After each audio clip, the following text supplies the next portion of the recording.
standing on all the will of Elohim. In everything give thanks, for this is the will of Elohim and Messiah Yeshua for you.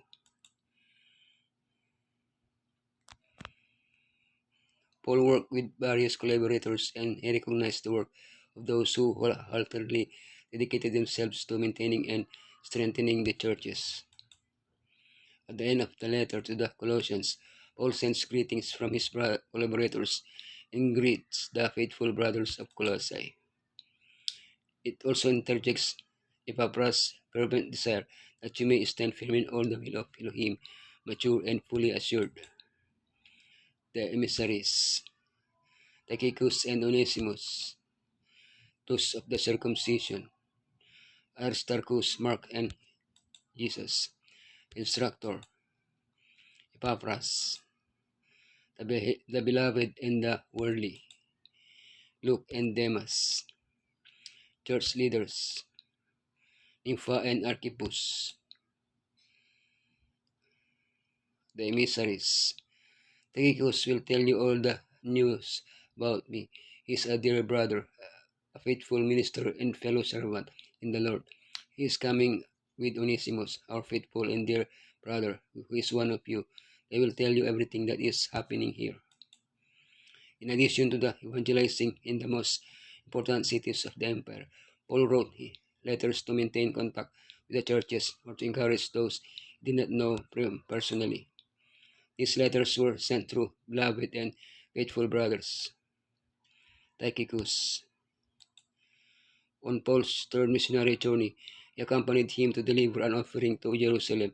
He assisted Paul in Rome and delivered the letters to the Ephesians and Colossians. When Paul was released, he could have replaced Titus in Crete.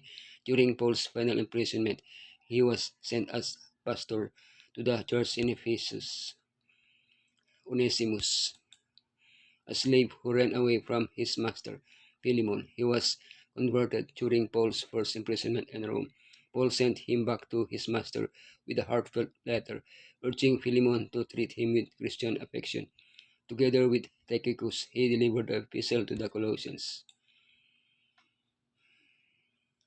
Those of the circumcision, these are my only fellow workers for the kingdom of Elohim, who are of the circumcision. They have proved to be a comfort to me. Paul strove to break down the walls that divided the church. He surrounded himself with collaborators from all over and from diverse backgrounds. Jews and Gentiles, Asians and Europeans worked together in harmony. His vision was to achieve a united church that worked towards a common goal, the preaching of the gospel. Aristarchus. He was a native of Thessalonica. He had trouble during the riot in Epistle, and he accompanied Paul to deliver the mark. The nephew of Paul's first companion, Barnabas, deserted the mission in Pamphylia, and Paul refused to take him on a journey. Jesus. All, all we know about him is that he was Jewish and that he was known by the nickname Justus.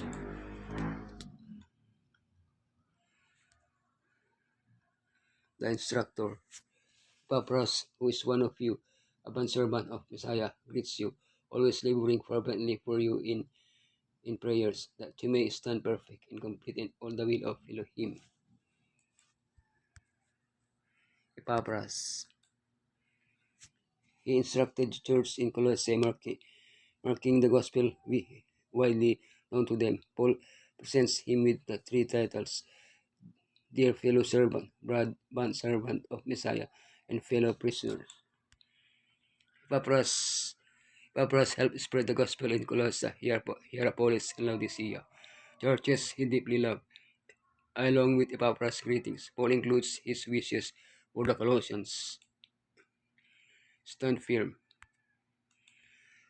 They must remain unmoved, especially in the face of the enemy's schemes.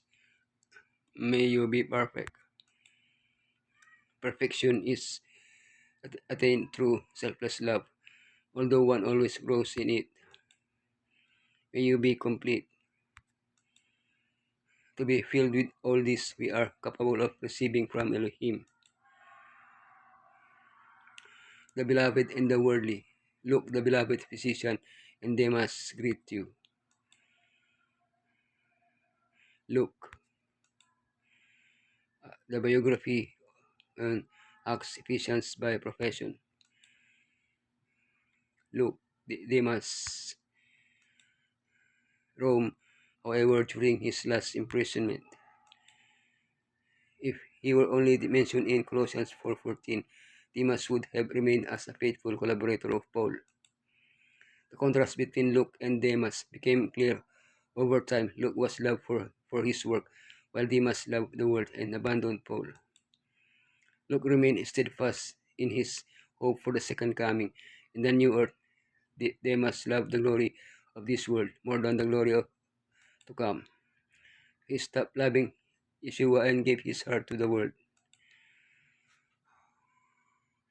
Church leaders, give my greetings to the brothers and sisters at Laodicea and to Nympha and the church in her house. Nympha. All we know about Nympha is that she led a church in the city of Laodicea. We don't even know if she was a man or a woman, since some manuscripts say his house, others their house, and still others the majority her house.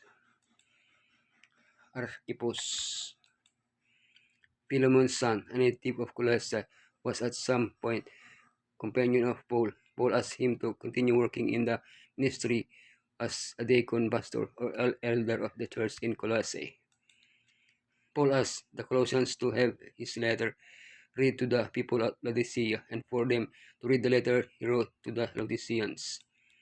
Therefore, he mentions the two main leaders of these churches, Nympha of Laodicea and Archippus of Colossae. We do not know Paul's message to Laodiceans, although we do know the message that the Apostle John wrote to him 30 years later. Service for Elohim demands the whole being, heart, mind, soul, and strength.